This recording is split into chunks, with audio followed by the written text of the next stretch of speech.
على أبيهم وخاتمين محمد الأمين وعلى أهله وآله وأصحابه أجمعين. أما بعد فقد قال الله تبارك وتعالى كما ورد في سورة البقرة: أعوذ بالله من الشيطان الرجيم بسم الله الرحمن الرحيم.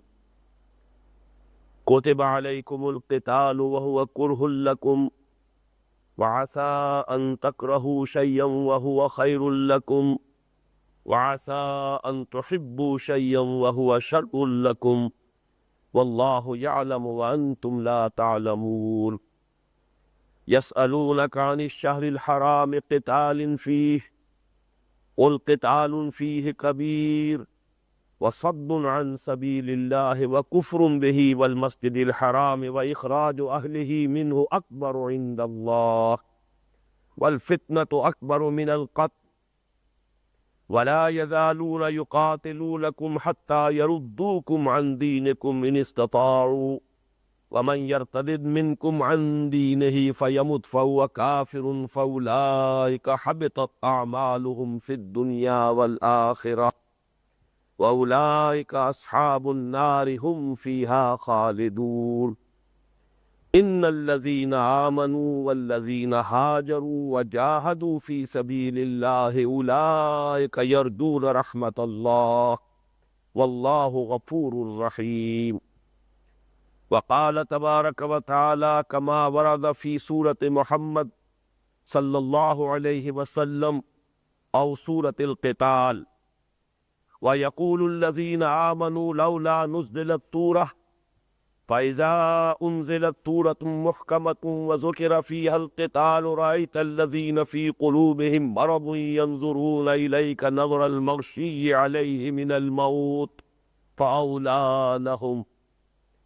وقال عز وجل كما ورد في سورة النساء: ألم تر إلى الذين قيل لهم كفوا أيديكم وأقيموا الصلاة وآتوا الزكاة فلما كتب عليهم القتال إذا فريق منهم يخشون الناس كخشية الله أو أشد خشية وقالوا ربنا لم كتبت علينا القتال لولا أخرتنا إلى أجل قريب قل متاع الدنيا قليل والآخرة خير لمن اتقى ولا تظلمون فتيلا.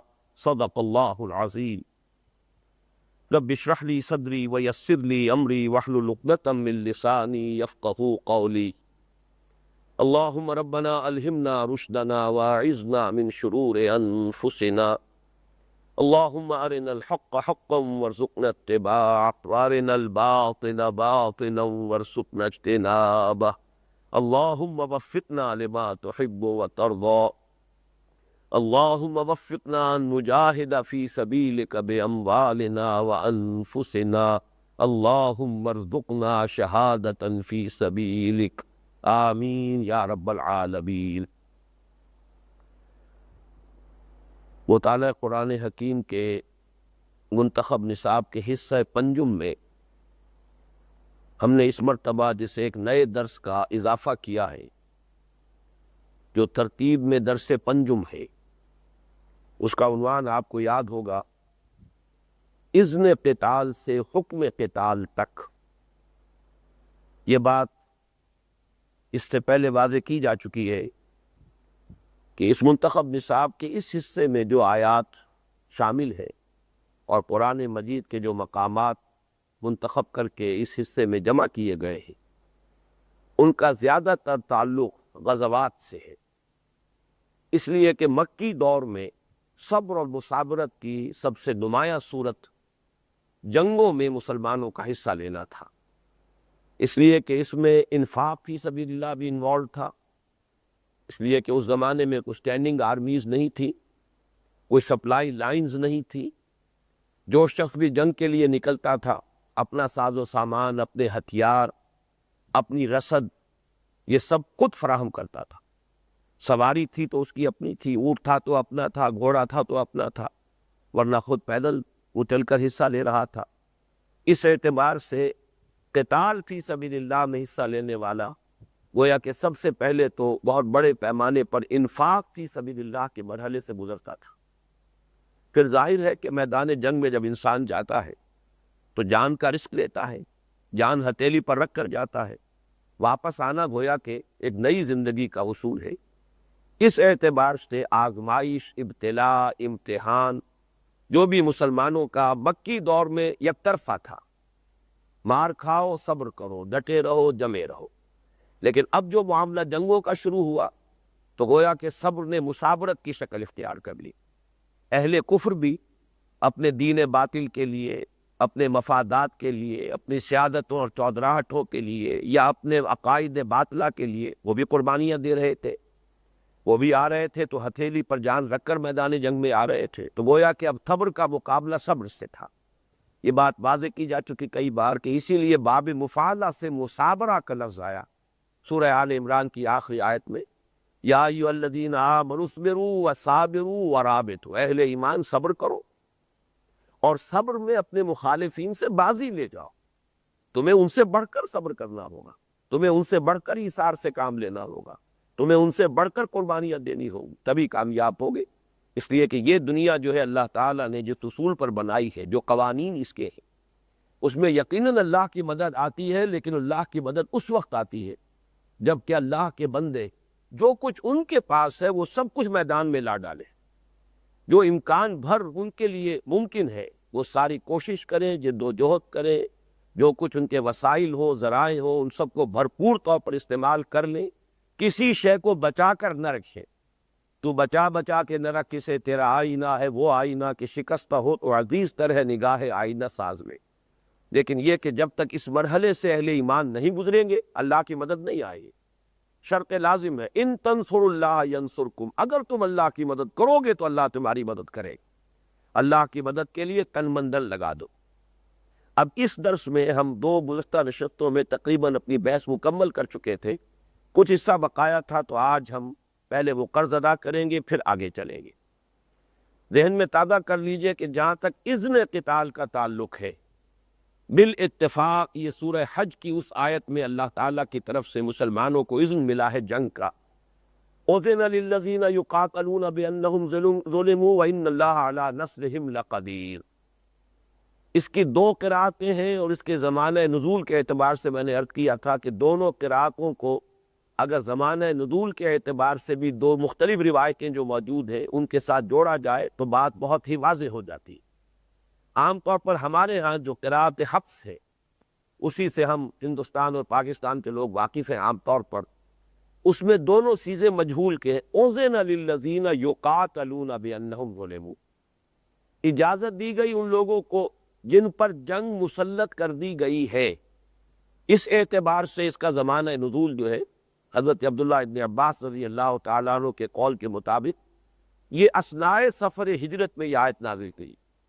جب حضور تشریف لے جا رہے تھے مکے سے مدینے کی طرف تو گویا کہ یہ ٹرننگ پوائنٹ تھا اب حضور کی انقلابی جد و جہد میں. اب تک مسلمانوں کو حکم تھا کفو ایدیکم، اپنے ہاتھ بندے رکھو، روکے رکھو. یک طرفہ صبر ہو رہا تھا، جھیلو برداشت کرو، جو امتحان آئے، جو تشدد کیا جائے، جو پرسیکیوشن ہو برداشت کرو، کوئی ریٹیلیشن تمہاری طرف سے نہیں ہو. لیکن اب اجازت دے دی گئی. اذن فعل مجہول ہے، اذن للذین یقاتلون. اب یقاتلون فعل مجہول ہے، اس کا مطلب یہ کہ اہل کفر کی طرف سے تو جنگ پہلے سے شروع ہے. وہ مار رہے ہیں، قتل کرتے رہے ہیں. حضرت سمیہ کو قتل کیا ہے، حضرت یاسر کو قتل کیا ہے. جیسے جانوروں کی لاشیں گھسیٹی جاتی ہیں ایسے زندہ انسانوں کو مکے کی گلیوں میں گھسیٹا گیا ہے. تو گویا کہ ان کی طرف سے تو جنگ کا پہلے ہی سے اعلان تھا، لیکن یہ جنگ ابھی یک طرفہ چل رہی. تو یقاتلون کا صیغہ جو ہے وہ اس اعتبار سے بہت معنی خیز ہے کہ ان کے اوپر تو جنگ ٹھوسی جا چکی ہے، بہت پہلے سے ٹھوسی جا چکی ہے. 8 سال ہو گئے مسلمانوں کو تشدد جھیلتے ہوئے، لیکن اب تک جو انہیں حکم تھا کہ اپنے ہاتھ بندے رکھو، اب انہیں بھی اجازت دے دی ہے. اس اعتبار سے یہ جو قرأت ہے اذن للذین یقاتلون بانہم ظلموا، اس کی گویا کہ اس زمانہ نزول کے ساتھ بڑی گہری مناسبت ہے. لیکن بقیہ ائمہ قرأت کے نزدیک یہ اذن ہے، یہ فعل معروف ہے، اور اذن للذین یقاتلون تاکہ بھی زیر کے ساتھ ہے، یہ بھی معروف ہے. اجازت دے دی ہے اللہ نے ان لوگوں کو کہ جو جنگ کر رہے ہیں اس لیے کہ ان پر ظلم کیا گیا۔ اس اعتبار سے معلوم ہوتا ہے کہ یہ آیت مبارکہ جو ہے، کیونکہ سورہ حج کے بارے میں عرض کر چکا ہوں کہ اختلاف ہے کہ یہ مکی ہے یا مدنی ہے، میرے نزدیک ان حضرات کی رائے جو ہے وہ زیادہ صائب ہے جو یہ سمجھتے ہیں کہ اکثر و بیشتر تو یہ سورہ مبارکہ جو ہے مکی ہے، اس میں کچھ آیات مدنی بھی ہیں۔ تو محسوس ہوتا ہے کہ جب حضور صلی اللہ علیہ وسلم کی طرف سے اقدام کا مرحلہ شروع ہو چکا تھا، وہ غزوات 4 غزوے ہوئے ہیں غزوہ بدر سے قبل، اور 4 سرایاں ہیں۔ 4 تو ایسی مہمیں تھیں جن میں حضور بھی شریک رہے، اور 4 مہمیں وہ تھیں جن میں حضور تشریف نہیں لے گئے۔ تو گویا کہ یہ انیشیٹو حضور کی طرف سے لیا جا چکا ہے، اور اسی کے ضمن میں سریہ نخلہ میں مسلمانوں کے ہاتھوں ایک کافر قتل ہوا ہے۔ اس اعتبار سے جب یہ شکل پیدا ہو گئی تو گویا کہ قریش مکہ کی طرف سے جب طوفان اٹھا کہ مسلمانوں نے جنگ کا آغاز کر دیا ہے، اور یہ کہ انہوں نے رجب کی حرمت کو بھی بٹا لگایا ہے، ماہ رجب جو ہے وہ تو اشر حرم میں سے ہے، تو اس کے جواب میں پھر جو یہ آیت نازل ہوئی، تو اس اعتبار سے یہ زمانہ نزول اس قرات کے ساتھ مناسبت رکھتا ہے کہ مسلمان جو لڑ رہے ہیں تو اللہ کی اجازت سے لڑ رہے ہیں۔ اس کی مثال بالکل وہی ہے جو اس سے پہلے ہم بحث کر چکے ہیں کہ حضور صلی اللہ علیہ وسلم نے بیت المقدس کی طرف رخ کر کے 16 مہینے نماز پڑھی، تو اگرچہ قرآن مجید میں اس کا کوئی حکم نہیں تھا، لیکن بعد میں جب تحویل قبلہ کا حکم آیا ہے کہ آپ اپنا رخ کر دیجئے مسجد حرام کی طرف، فَوَلِّ وَجْهَكَ شَطْرَ الْمَسْجِدِ الْحَرَامِ، تو اللہ نے ان 16 مہینوں کا جو فعل تھا محمد الرسول اللہ صلی اللہ علیہ وسلم کا، اسے اپنی طرف منسوخ کیا۔ وَمَا جَعَلْنَا الْقِبْلَةَ الَّتِي كُنْتَ عَلَيْهَا۔ بالکل وہی بات یہاں معلوم ہوتی ہے کہ مسلمانوں کو کی طرف سے جو جنگ کا آغاز ہو گیا، اسے اللہ تعالیٰ کی طرف سے گویا کہ منظوری دی جا رہی ہے کہ یہ بھی ہوا ہے تو اللہ کے اذن سے ہوا ہے۔ اذن للذین یقاتلون، وہ لوگ جو جنگ کر رہے ہیں بلا اذن نہیں کر رہے، اللہ تعالیٰ کی طرف سے اذن ہے، چاہے وہ وقوع کے بعد اذن کا اظہار کیا گیا۔ یہ بالکل ایسے ہی ہے جیسے آپ کو کئی مرتبہ میں نے بتایا ہے کہ حدیث نبوی کے بارے میں جب اس کی ڈیفینیشن کی جاتی ہے، حدیث حضور کا فعل ہے یا قول ہے یا تقریر ہے۔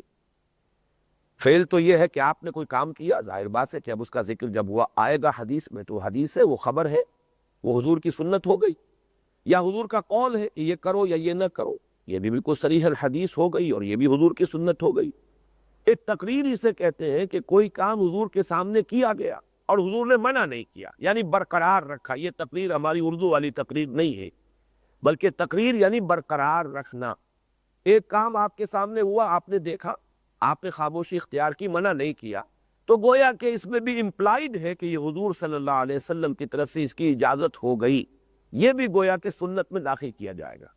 اسی اعتبار سے وہ کام جو حضور نے کیے، چاہے اس کے لیے اللہ تعالیٰ کی طرف سے کوئی شرعی حکم اس سے پہلے نہیں آیا تھا، لیکن اللہ نے روکا نہیں، تو یہ بھی گویا کہ اللہ تعالیٰ کی طرف سے منظوری ہو گئی، اور حضور کا وہ عمل بھی اب گویا کہ اللہ کی طرف منسوب ہو جائے گا۔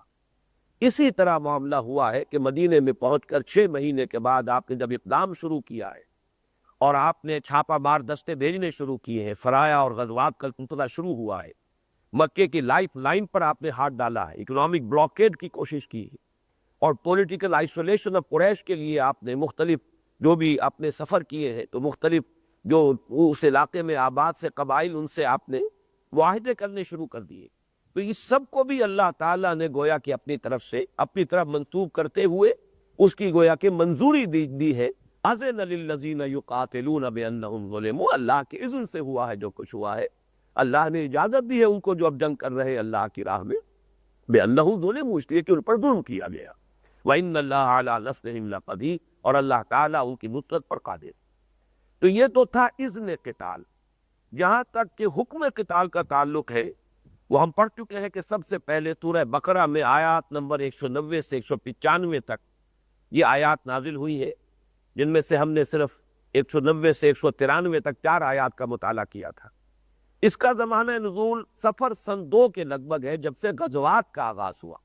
اس سے پہلے تو سرایا تھے، حضور نے صرف کچھ جو ہے چھاپا مار دستے بھیجے سے، خود تشریف نہیں لے گئے، لیکن پہلا غزوہ جو ہوا ہے وہ ہے سفر سن 2 ہجری میں، اس کی تفصیل میں پچھلی نشست میں بیان کر چکا ہوں۔ اس وقت معلوم ہوا کہ یہ آیات نازل ہوئی کہ وَقَاتِلُوا فِي سَبِيلِ اللَّهِ الَّذِينَ يُقَاتِلُونَكُمْ، اب جنگ کرو اللہ کی راہ میں ان سے جو تمہارے ساتھ جنگ کر رہے ہیں۔ اور اسی میں وہ الفاظ بھی آ گئے کہ اب جب کہ یہ جنگوں کا سلسلہ شروع ہو گیا ہے تو یہ کب ختم ہوگا؟ وَقَاتِلُوهُمْ حَتَّى لَا تَكُونَ فِتْنَةٌ وَيَكُونَ الدِّينُ لِلَّهِ۔ اب جنگ جاری رہے گی جب تک کہ فتنہ و فساد بالکل فرو نہ ہو جائے، اللہ کے خلاف جو بغاوت ہے وہ ختم نہ ہو جائے، وہ مسدود نہ ہو جائے اور اس کا ازالہ نہ ہو جائے، اور یہ کہ دین کل کا کل اللہ کے لیے ہو جائے۔ یہ گویا کہ قتال کا پہلا حکم تھا۔ پھر اسی قتال کے ضمن میں دوسری جو قسط آئی ہے حکم کی، وہ آیات ہے جو آج بھی میں نے تلاوت کی ہے۔ یہ آیات ہے 214 سے 218 تک، 5 آیات سے، اور بڑی اہم آیات۔ ان میں سے بھی قوالت کے وجہ سے میں نے صرف 216 سے 218 سب کو شامل کیا ایک منتخب نصاب میں، اور اس میں خاص پہلو یہ ہے، یہ سن 2 کے شعبان میں یہ آیات نازل ہوئی ہیں۔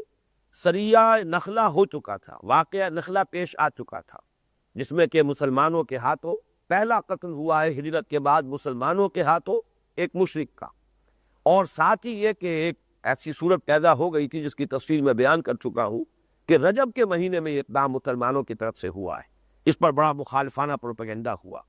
تو یہ جو آیات ہیں ان میں اس کے پس منظر میں وہ سریہ نخلہ کا واقعہ بھی موجود، لیکن میں نے خاص طور پر ان آیات کو جو اس حصے میں شامل کیا ہے وہ اس اعتبار سے کہ اب جب کہ جنگ فرض کر دی گئی تو مسلمانوں میں سے کچھ لوگ ایسے بھی تھے، ہوں گے معدود چند، لیکن بہرحال کچھ لوگ ایسے بھی تھے جو ریزنٹ کر رہے تھے، جن کو یہ مرحلہ پسند نہیں تھا، جن میں بھی ایمان کی کچھ کمزوری تھی۔ اب ظاہر بات ہے تو منافقین تھے، منافقین کو تو کسی طور پسند نہیں آ سکتا تھا یہ حکم، لیکن یہ کہ جو ذرا ایمان میں کمزوری کا کی حیثیت رکھتے ہو، کم ضعف ایمان کے مریض ہو، انہیں بھی بہرحال یہ حکم جو ہے شاق گزرا ہوگا۔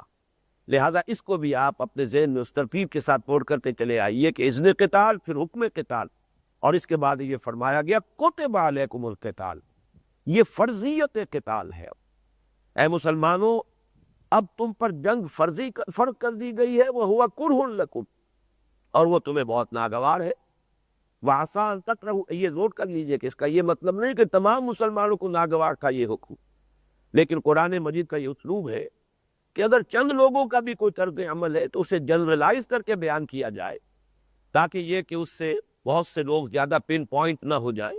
ایک جنرل ایک فینومینن کی حیثیت سے اس کا تذکرہ کیا جاتا ہے۔ اس کا یہ مطلب کبھی نہ سمجھیے کہ مسلمانوں کی کوئی بڑی تعداد یا ان کی اکثریت جو ہے اس پر اس کا انطباق ہوتا ہے یا اطلاق ہوتا ہے۔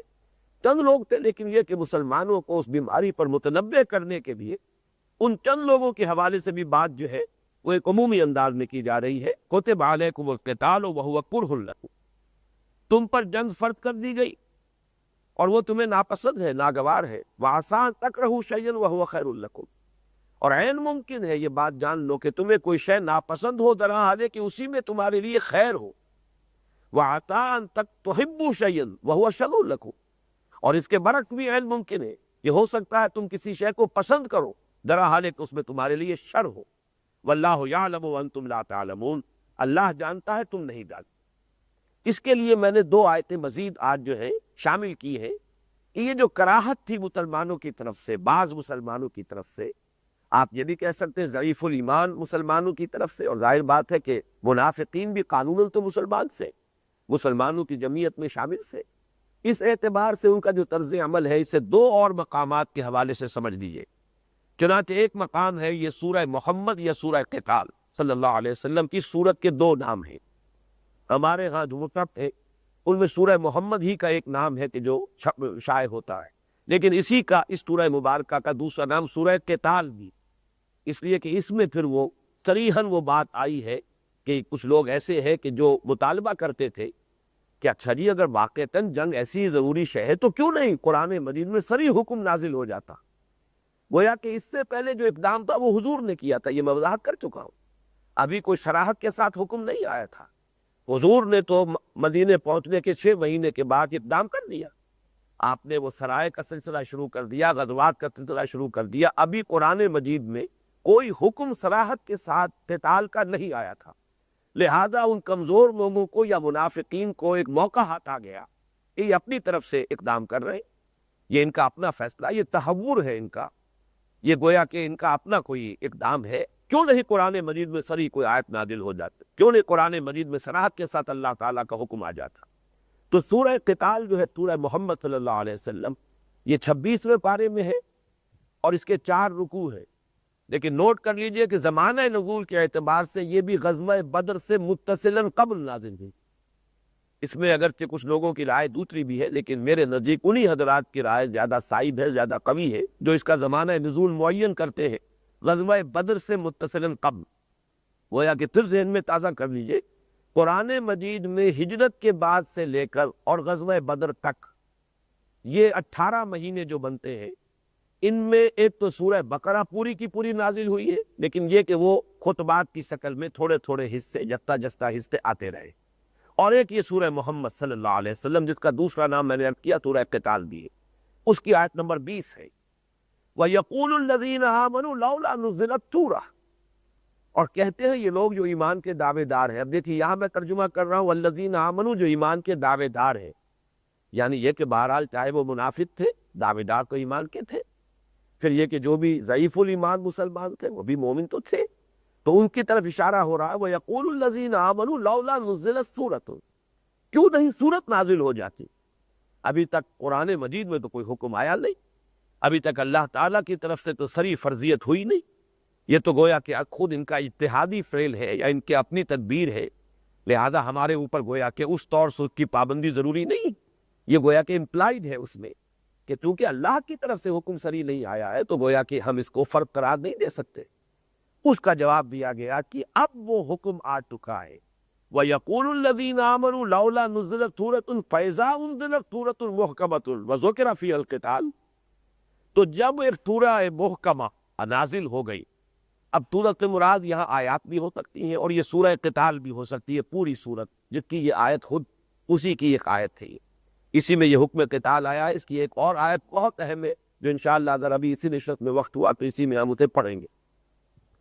فَإِذَا أُنزِلَتْ سُورَةٌ مُحْكَمَةٌ، یعنی اب جو حکم آیا ہے وہ متشابہ شکل میں نہیں آیا ہے کہ اس میں کوئی ابہام ہو، اب تو جو حکم آیا ہے وہ صریحاً آیا ہے۔ قَاتِلُوا فِي سَبِيلِ اللَّهِ الَّذِينَ يُقَاتِلُونَكُمْ وَقَاتِلُوهُمْ حَتَّى لَا تَكُونَ فِتْنَةٌ وَيَكُونَ الدِّينُ لِلَّهِ كُتِبَ عَلَيْكُمُ الْقِتَالُ، اب یہ تو بالکل صریح الفاظ ہیں، ان میں کوئی اشتباہ نہیں، کوئی اس میں گویا کہ آیات محکمات اور آیات متشابہات کی جو تقسیم ہے اس کے اعتبار سے اس میں کوئی متشابہ بات نہیں ہے۔ فَإِذَا أُنزِلَتْ سُورَةٌ مُحْكَمَةٌ وَذُكِرَ فِيهَا الْقِتَالُ، اور اس میں قتال کا ذکر آ گیا، قتال کا حکم آ گیا۔ رَأَيْتَ الَّذِينَ فِي قُلُوبِهِم مَّرَضٌ، تو اے نبی آپ دیکھتے ہیں یا اے مخاطب جو بھی کوئی قرآن کا پڑھنے والا ہے یا سننے والا ہے، بظاہر حضور سے خطاب ہے لیکن اس میں آپ کی وساطت سے گویا کہ تمام مسلمان مخاطب ہے۔ رَأَيْتَ الَّذِينَ فِي قُلُوبِهِم مَّرَضٌ يَنظُرُونَ إِلَيْكَ نَظَرَ الْمَغْشِيِّ عَلَيْهِ مِنَ الْمَوْتِ، تو آپ دیکھتے ہیں یا مسلمانوں تم دیکھتے ہو ان لوگوں کو کہ جن کے دلوں میں روگ، کہ وہ دیکھتے ہیں نبی آپ کی طرف ایسے جیسے وہ شخص دیکھا کرتا ہے جس پر موت کی غشی طاری ہو رہی ہے، بزدلی کی وجہ سے، موت کے خوف کی وجہ سے۔ اب تک تو ان کے نفاق پر پردہ پڑا ہوا تھا، اب تو آ گیا حکم قتال کا، اب اللہ کی راہ میں نکلنا ہوگا، تو گویا کہ اب پردہ چاک ہو جائے گا نفاق کا۔ اب تک تو ضعیف الایمان اور قوی الایمان گڑبڑ سے ملے جلے تھے، اب جب یہ آزمائش آ گئی اب تو تمیز ہو جائے گی، اب تو دودھ کا دودھ پانی کا پانی جدا ہو جائے گا، اب ہمارے لیے کوئی گویا کہ راہ فرار موجود نہیں رہی۔ تو رأیت الذین فی قلوبہم مرض، اب یہ نوٹ کر لیجئے، اس پر تفصیل سے ہم نفاق کی حقیقت کے ضمن میں گفتگو کر چکے ہیں۔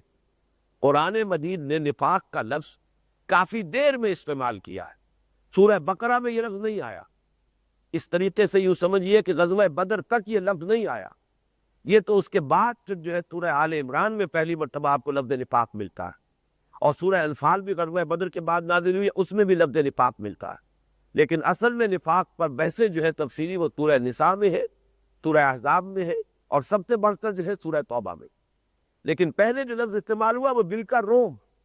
رأیت الذین فی قلوبہم مرض ینظرون الیک نظر المغشی علیہ من الموت، اب جب وہ حکم آ گیا، آیت نازل ہو گئی، قرآن مجید میں صریح حکم قتال آ گیا، اب قتال واجب کر دیا گیا، قتال کی فرضیت ہو گئی، تو اب ان کی آنکھیں پتھرا رہی ہیں، اور یہ آپ کو دیکھ رہے ایسے جیسے وہ شخص دیکھتا ہے کہ جس کے اوپر موت کی وجہ سے غشی طاری ہوتی ہے۔ فَأَوْلَىٰ لَهُمْ، تو ہلاکت ہے ان کے لیے، تباہی ہے ان کے لیے، بربادی ہے ان کے لیے۔ اب گویا کہ ان کے لیے وہ آخری وقت آ گیا ہے کہ ان کے ضعف ایمان کا یا ان کے نفاق کا پردہ چاک ہوتا ہے۔ دوسری آیت مبارکہ سورہ نساء کی ہے، آیت نمبر 77 ہے سورہ نساء کی، اور اس میں بھی نقشہ کھینچا گیا ہے اور اس میں کیونکہ بہت ایک اہم نقطہ آ رہا ہے جس کی طرف میں آج اشارہ کر چکا ہوں، لہذا میں چاہتا ہوں کہ اس کو بھی پورے غور سے آپ پڑھیں۔ الم تر الی الذین قیل لهم کفوا ایدیکم واقیموا الصلاۃ وآتوا الزکاۃ، کیا آپ لوگوں نے دیکھا نہیں، کیا آپ نے دیکھا نہیں ان لوگوں کی طرف جن سے یہ کہا گیا تھا کہ اپنے ہاتھ رو کے رکھو۔ کف لسان کہتے زبان رو کے رکھنا، کوئی بات نہ کہنا۔ کف ید اپنا ہاتھ رو کے رکھنا، جوابی کارروائی نہ کرنا۔ تو گویا کہ مکے میں پورے 12 برس یا کم سے کم 8-9 برس یہ حکم تھا، آرڈر آف دی ڈے تھا، کفوا ایدیکم، چاہے تم پر کوئی بھی سختی کی جائے، مارا جائے، پیٹا جائے، تمہیں قتل کر دیا جائے، تمہارے جسم کے ٹکڑے کر دیے جائیں، تمہیں دہتے ہوئے انگاروں پر لٹا دیا جائے، تمہیں گردن میں رسی باندھ کر جانوروں کی لاشوں کی طرح گھسیٹا جائے، تمہیں کوئی جوابی کارروائی نہیں کرنی۔ الم تر الی الذین قیل لهم کفوا ایدیکم، اپنے ہاتھ رو کے رکھو، واقیموا الصلاۃ وآتوا الزکاۃ، اور اپنی تربیت کرتے رہو، نماز قائم کرو، زکوٰۃ ادا کرو۔ گویا کہ یہ حکم تھا جو چلا آ رہا تھا۔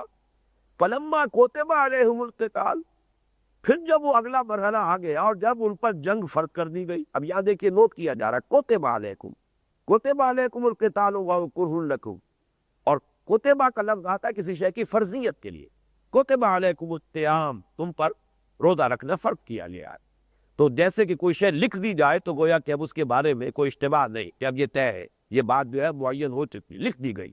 اس لیے یہ لفظ جب بھی آتا ہے قرآن مجید میں، یہ سورہ جمعہ کے درس میں بھی تفصیل سے میں بیان کر چکا ہوں، وَيُعَلِّمُهُمُ الْكِتَابَ وَالْحِکْمَةَ، کتاب سے مراد ہے قرآن کا وہ حصہ کہ جس میں اوامر اور نواہی ہے، احکام شریعت، یہ کرو یہ نہ کرو، دوز اینڈ ڈونٹ، وہ جو احکام آئے ہیں جہاں پر، وہ در حقیقت کتاب کا حصہ ہے۔ آیات بھی ہے قرآن میں، تزکیے کا مضمون بھی ہے قرآن میں، احکام بھی ہے قرآن میں، حکمت بھی ہے قرآن میں۔ تو وہ جو آیت آئی تھی کہ هو الذی بعث فی الامیین رسولا منہم یتلو علیہم آیاتہ ویزکیہم ویعلمہم الکتاب والحکمہ، تو وہاں یہ تفصیلی بحث آ چکی ہے، وہی لفظ یہاں ہے۔ فلما کتب علیہم القتال، جبکہ ان پر فرض کر دی گئی جنگ، اذا فریق منہم یخشون الناس کخشیۃ اللہ او اشد خشیہ، تو تم دیکھتے ہو کہ ان میں سے ایک گروہ ایسا بھی ہے جو لوگوں سے ڈر رہا ہے اتنا جتنا کہ اللہ سے ڈرنا چاہیے، بلکہ اس سے بھی زیادہ۔ یہ بالکل وہی اسلوب ہے جو سورہ عنکبوت کے پہلے رکوع میں آ چکا ہے۔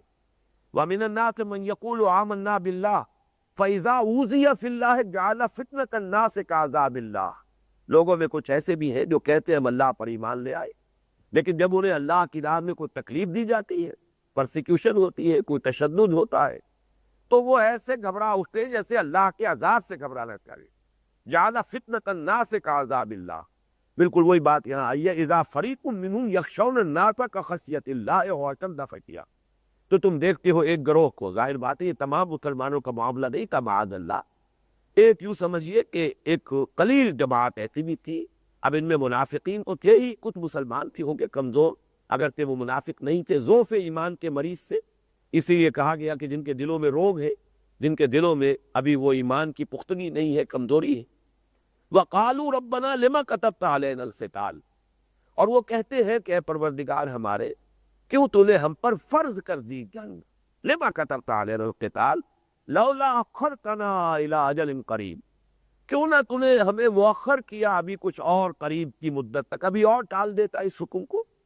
اب اس میں یہ بھی ہو سکتا ہے کہ حکمت خداوندی پر بھی وہ تان کر رہے، گویا کہ ان کی رائے یہ ہے کہ ابھی وقت نہیں آیا، ابھی گویا کہ قتال کے آغاز کے لیے ہمارے لیے حالات سازگار نہیں ہو، ابھی اس کے لیے جو شرائط پوری ہونی چاہیے وہ پوری نہیں ہوئی ہے۔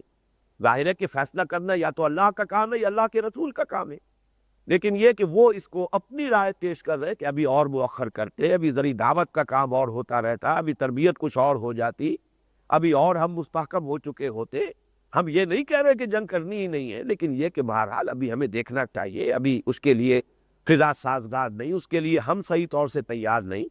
تو لولا اخرتنا الی اجل قریب، تو کیوں نہ تو نے ہمیں ذرا اور مؤخر کیا، ابھی جنگ کے اس حکم کو ذرا اور پیچھے ڈالا ایک قریب کی مدت تک کے لیے۔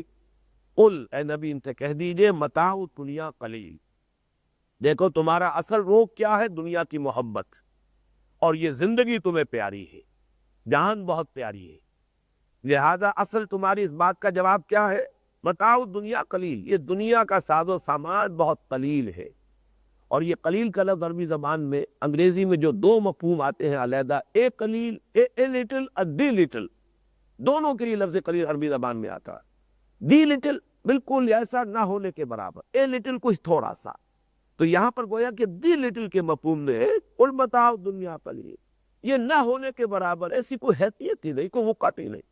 یہ دنیا کی زندگی جو ہے چاہے 70-80 برس کی بھی ہو جائے، بہرحال جب 80 برس کا امتحان ہوتا ہے تو پورے 80 برس یوں محسوس ہوتے ہیں کہ چند دن کی بات ہے، ہم تو رہے ہیں تو بس چند دن رہے ہوں گے۔ اور جب آخرت کی زندگی ہوگی جس کا کہ کوئی اختتام ہی نہیں، تو اصل زندگی تو وہ ہے، اس کے ساتھ کوئی ریشیو پروپورشن بنتا ہی نہیں۔ یہ پورے 80 برس بڑے عیش و آرام میں گزرے ہو، کوئی تکلیف آئی ہی نہ ہو، کسی طرح کی بھی انسان نے کوئی کوپ جو ہے کوئی دیکھی ہی نہ ہو، تب بھی یہ کیا ہے اس کے مقابلے میں کہ جو آخرت کی ابدی زندگی ہے، اس کا روح و ریحان و جنت النعیم، اس کے مقابلے میں کچھ بھی نہیں۔ قل متاع الدنیا قلیل والآخرۃ خیر لمن اتقی، اور آخرت بہرحال انہی کے لیے بہتر ہے جنہوں نے تقویٰ کی روش اختیار کی۔ اور یہ تقویٰ سے مراد سب کچھ احکام اللہ کے، اور تقویٰ کا مطلب تو یہی اللہ کا کوئی حکم نہ ٹوٹے، جو حکم جس وقت آیا ہے سرآنکھوں پر بسر و چشم اس کی تعمیل کی جائے۔ تو اب حکم قتال کا آگے آئے، اب تم نمازیں پڑھو گے اور تم چاہو گے کہ ابھی ہم تربیت اور تزکیے میں لگے رہے، تو گویا کہ یہ تقویٰ کے منافی ہو جائے گا۔ جس وقت کا جو حکم ہے اس کی فرما برداری اور اوپر عمل درآمد جو ہے وہ تقویٰ ہے۔ تو پہلے جو تمہیں حکم دیا گیا تھا کہ اقیموا الصلاۃ وآتوا الزکاۃ، اس وقت تک وہی کچھ کر رہے تھے، وہی تقویٰ کا تقاضا تھا۔ اب جب کہ یہ حکم آ چکا ہے تو بہرحال تقویٰ کا تقاضا اب یہ ہے کہ اب جان ہتھیلی پر رکھو، تن من دھن اللہ کی راہ میں قربان ہونے کے لیے کرنے کے لیے تیار ہو جاؤ۔ وَلَا تُظْلَمُونَ فَتِيلًا، اور ایک بات نوٹ کر لو، یوں جو ہم کہتے ہیں کہ ذرا اپنے جمع خاطر رکھو، مطمئن رہو، تو پر ظلم نہیں ہوگا۔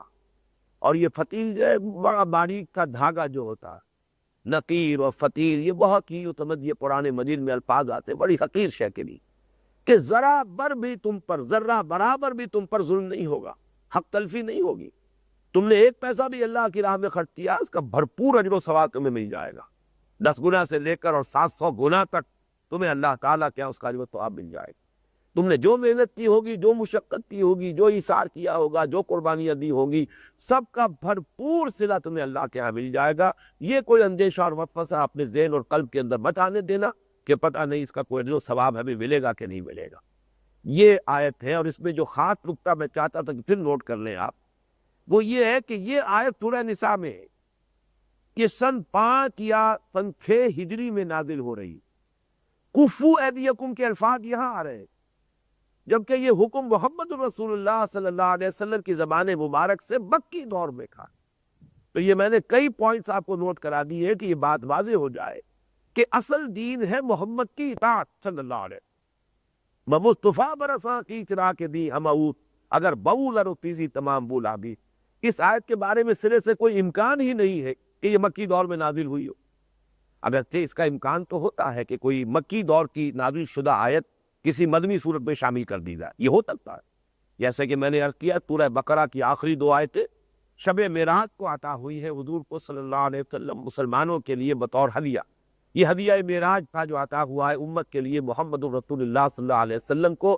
بقیہ پورا قرآن آسمان سے زمین پر نازل ہوا ہے، محمد رسول اللہ نے زمین پر ریسیو کیا ہے۔ اور یہ 2 آیتیں اس اعتبار سے ممیز ہے کہ یہ محمد رسول اللہ نے 7ویں آسمان پر جہاں تر ان کی تلقی کی ہے وہاں انہیں عطا ہوئی، تو ہے گویا کہ مکی، لیکن یہ کہ مدنی صورت نہیں ہے۔ لیکن اس آیت میں کوئی امکان نہیں، اس لیے کہ فلما كتب عليهم القتال واذا فريق منهم يخشون الناس كخشية الله وعتد خشية، یہ الفاظ معین کر رہے ہیں کہ یہ تو جنگ کی فرضیت کے بعد یہ آیت نازل ہو سکتی ہے۔ اس میں الفاظ آ رہے ہیں الم تر الى الذين قيل لهم كفوا ايديكم، گویا کہ یہ توثیق ہو رہی ہے محمد الرسول اللہ صلی اللہ علیہ وسلم کے حکم کی، ورنہ مکی دور میں وہ سارا حکم حضور کا تھا صلی اللہ علیہ وسلم۔ تو صحابہ کرام اطاعت اس کی کر رہے تھے حضور کا حکم سمجھ کر۔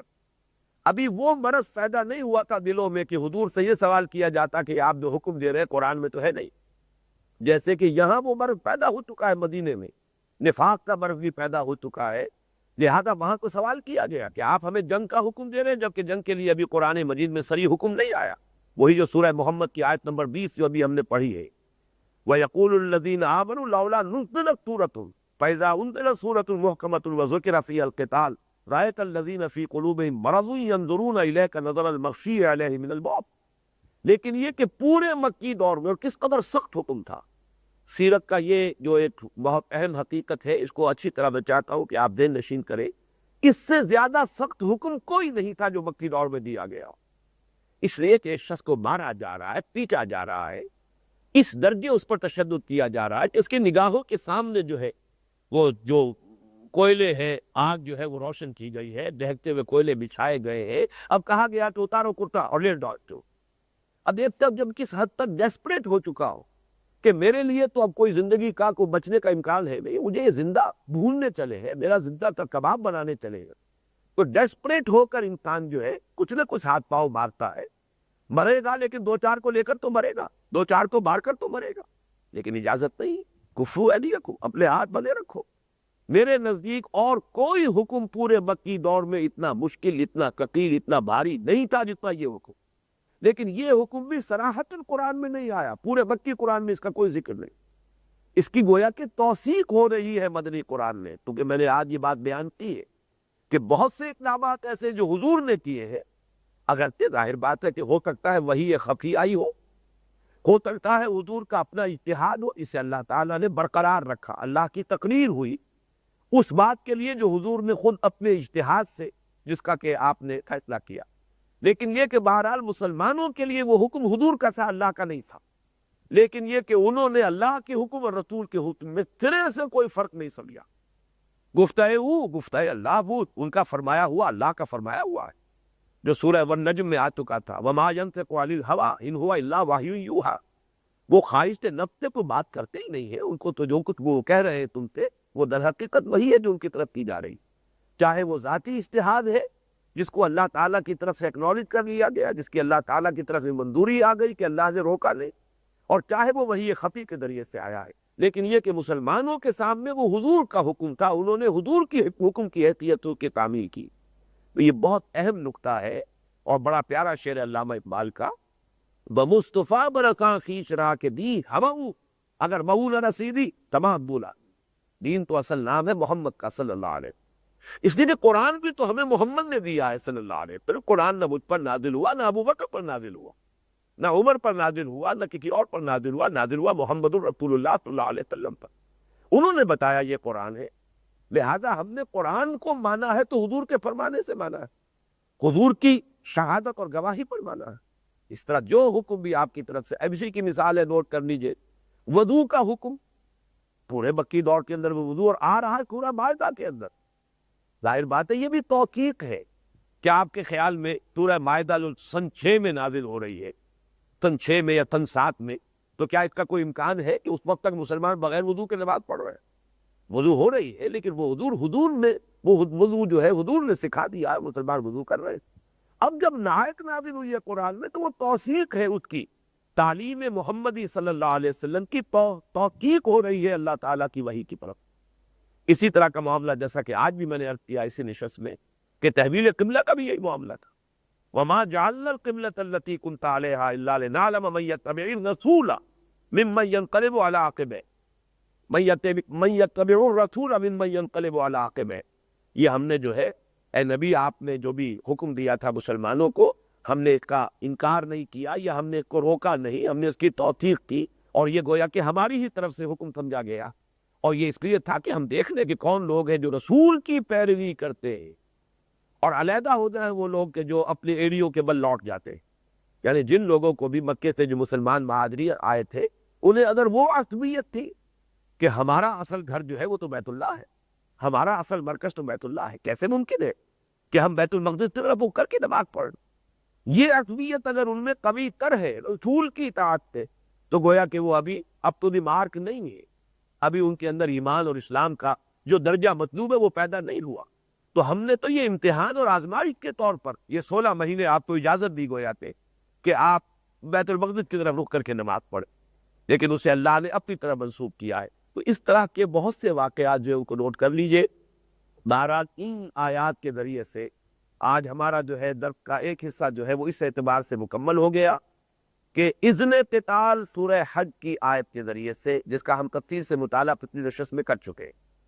حکم قتال دو اقساط میں تو آیا ہے سورہ بقرہ میں. ظاہر بات ہے کہ آیات مختلف اوقات میں نازل ہوئی ہے، جس کو میں بیان کر چکا ہوں کہ پہلی جو آیات ہے 190 سے 195 تک، یہ صفر سن 2 ہجری میں نازل ہوئی ہے، جب سے غزوات کا سلسلہ شروع ہوا. اور جو آج سے ہم نے پڑھی ہے یہ ہے کہ جو سورہ بقرہ کی آیات 214 سے 218 تک، یہ شعبان سن 2 میں، گویا کہ رمضان مبارک سے، جس میں کہ غزوہ بدر ہوگا، البدر الکبریٰ جو ہے بڑی بدر، اس جنگ کا جو یوم الفرقان کہا گیا ہے جس کو، وہ ابھی 1 مہینے بعد ہونے والی ہے جب یہ آیات نازل ہوئی ہے. کتب علیکم القتال وهو کرہ لکم وعسى ان تکرہوا شیئا وهو خیر لکم وعسى ان تحبوا شیئا وهو شر لکم. اور اسی میں جیسا کہ میں نے پچھلی نشست میں عرض کیا تھا، اسی میں پھر واقعہ جو سریہ نخلہ میں جو واقعہ ہوا تھا کہ ایک مشرک بھی قتل ہو گیا، اور جو محترم مہینے تھے ان کی بھی گویا کہ حرمت کو بٹا لگ گیا، تو اس کو بھی اللہ نے کنڈون کیا کہ اگر سے یہ کام غلط ہوا ہے، لیکن جو اعتراض کرنے والے ہیں انہیں اعتراض کرنے کا حق نہیں پہنچتا. اس لیے کہ حرمتیں صرف یہی تو نہیں ہے، حرمت صرف حرم ہی کی تو نہیں ہے، حرمت صرف اشر حرم ہی کی تو نہیں ہے. کیا اللہ کے گھر سے لوگوں کو روکنا، کیا حرم سے لوگوں کو نکلنے پر مجبور کر دینا، کیا یہ مسلمانوں پر جو عرصہ حیات تنگ کیا گیا ہے، یہ حرمتوں کو بٹا نہیں لگا ہے؟ لہذا وہ آیت جو ہے یَسْأَلُونَکَ عَنِ الشَّهْرِ الْحَرَامِ قِتَالٍ فِیہِ، اے نبی آپ سے پوچھتے ہیں کہ یہ جو محترم مہینے ہیں ان میں جنگ کرنا کیسا ہے. اب دیکھیے یہ بھی بڑا ایک مخالفانہ انداز ہوتا، دیکھیے جی یہ کیسی بات ہو گئی ہے. اور آ کر کسی نے پوچھا ہوگا حضور سے تو اسی انداز میں، بظاہر سوال حقیقت میں اعتراض. یسألونک عن الشہر الحرام قتال فیہ قل قتال فیہ کبیر، کہیے کہ واقعتاً اشہر حرم میں جنگ کرنا واقعتاً بہت بڑا گناہ ہے، بڑی غلطی ہے، بڑی خطا ہے. لیکن وصد عن سبیل اللہ وکفر بہ والمسجد الحرام واخراج اہلہ منہ اکبر عند اللہ. لیکن یہ کہ اس اللہ تعالیٰ کے راستے سے لوگوں کو روکنا، اللہ کا کفر کرنا، مسجد حرام سے لوگوں کو نکالنا اور روکنا، اور جو وہاں کے آباد سے یہ مہاجرین انہیں وہاں سے نکلنے پر مجبور کرنا، یہ تمام چیزیں اللہ کے نزدیک اس سے بھی زیادہ بڑی ہے. وہ کبیر ہے اور یہ اکبر ہے. یقیناً اشہر حرم میں جنگ کبیر ہے، القتال کی کبیر، لیکن یہ چیزیں وصد عن سبیل اللہ وکفر بہ والمسجد الحرام واخراج اہلہ منہ اکبر عند اللہ والفتنۃ اکبر من القتل. اور یہ قتل جو ہو گیا کہ ایک جو ہے حضرمی جو ہے وہ مارا گیا، تو یہ کوئی بہت بڑی بات نہیں ہوئی. جو فتنہ تم نے اٹھا رکھا ہے، جو اللہ کے خلاف بغاوت تم کیے ہوئے ہو، جو تم نے خانہ کعبہ کو شرک کا اڈا بنا رکھا ہے، یقیناً وہ کہیں اس سے بڑھ کر ہے. وَلَا يَزَالُونَ يُقَاتِلُونَكُمْ، اے مسلمانوں متنبہ ہو جاؤ، یہ جو تمہارے دشمن ہیں کفار اور مشرکین، یہ تو تم سے جنگ کرتے رہیں گے یہاں تک کہ تمہیں حتیٰ یردوکم عن دینکم ان استطاعوا، یہاں تک کہ اگر ان کا بس چلے، ان کے قدرت میں ہو، اختیار میں ہو، تو وہ تمہیں تمہارے دین سے واپس پھیر کر لے جائیں. وَمَن يَرْتَدِدْ مِنْكُمْ عَنْ دِینِهِ، اور کان کھول کر سن لو، تم میں سے جو کوئی بھی اپنے دین سے واپس پھر گیا، لوٹ گیا، فَيَمُتْ، اور پھر اسی حال میں اس کی موت واقع ہو گئی، وَهُوَ كَافِرٌ، کہ وہ کفر ہی کی حالت میں ہو، فَأُولَٰئِكَ حَبِطَتْ أَعْمَالُهُمْ فِي الدُّنْيَا وَالْآخِرَةِ، یہ وہ لوگ ہیں کہ جن کے اعمال دنیا اور آخرت میں حق ہو گئے. وَأُولَٰئِكَ أَصْحَابُ النَّارِ هُمْ فِيهَا خَالِدُونَ، اور یہ لوگ جہنمی ہے اور اس میں ہمیشہ ہمیشہ رہے گے. آخری آیت جو آیت نمبر 218، یہ بہت اہم ہے. ان الذین آمنوا والذین ہاجروا وجاہدوا فی سبیل اللہ اولئک یرجون رحمت اللہ، یقیناً وہ لوگ جو ایمان لائے اور جنہوں نے ہجرت کی اور جو اب قتال کر رہے ہیں، جہاد کر رہے ہیں اللہ کی راہ میں، یہی ہے وہ اولئک یرجون رحمت اللہ، یہ ہے جو امیدوار ہے اللہ کی رحمت سے. اگر یہ شرطیں پوری نہیں کرتا انسان، صرف یہ کہ زبانی دعویٰ ایمان ہے، احسب الناس ان یترکوا ان یقولوا آمنا وهم لا یفتنون، تو محض زمانی دعویٰ ایمان جو ہے اس سے کوئی شخص جو ہے اللہ کی رحمت کا مستحق نہیں بن جائے گا. یہ وعدیہ طے کرنی ہوگی. ان الذین آمنوا والذین ہاجروا وجاہدوا فی سبیل اللہ اولئک یرجون رحمت اللہ، یہ لوگ ہیں جو حقیقت میں اللہ کی رحمت کے مستحق ہے، امیدوار ہے، انہیں امید کرنے کا حق پہنچتا ہے. واللہ غفور الرحیم، اور اللہ غفور الرحیم ہے. یہاں بھی ایک نکتہ بہت ہے، میں نوٹ کر لیجئے، اور اس کا تقابل ہوگا جب ہم سورہ انفال کا مطالعہ کریں گے غزوہ بدر کے ضمن میں، کہ یہاں صرف مہاجرین کا تذکرہ کیا ہے، اس لیے کہ غزوہ بدر تک حضور نے کسی انصاری کو ان مہموں میں شریک نہیں کیا، ایکسکلوسیو مہاجرین کا فینومینن تھا یہ 8 کے 8 جو مہمیں تھیں، جن میں 4 غزوے تھے، 4 سرایا تھے، کسی انصاری کو آپ نے شریک نہیں کیا۔ لہذا یہاں پر جو الفاظ آئے ہیں ان سے معین ہو گیا کہ یہاں صرف مہاجرین مراد ہے، اس لیے کہ اس وقت صرف مہاجرین تھے کہ جو قتال فی سبیل اللہ کے لیے ان غزوات و سرایا میں شرکت کر رہے تھے۔ تو ان الذین آمنوا والذین ہاجروا وجاہدوا فی سبیل اللہ اولئک یرجون رحمت اللہ واللہ غفور رحیم۔ اللہم ربنا اجعلنا منہم، اللہم ربنا اجعلنا منہم، آمین یا رب العالمین۔ بارک اللہ لی ولکم فی القرآن العظیم۔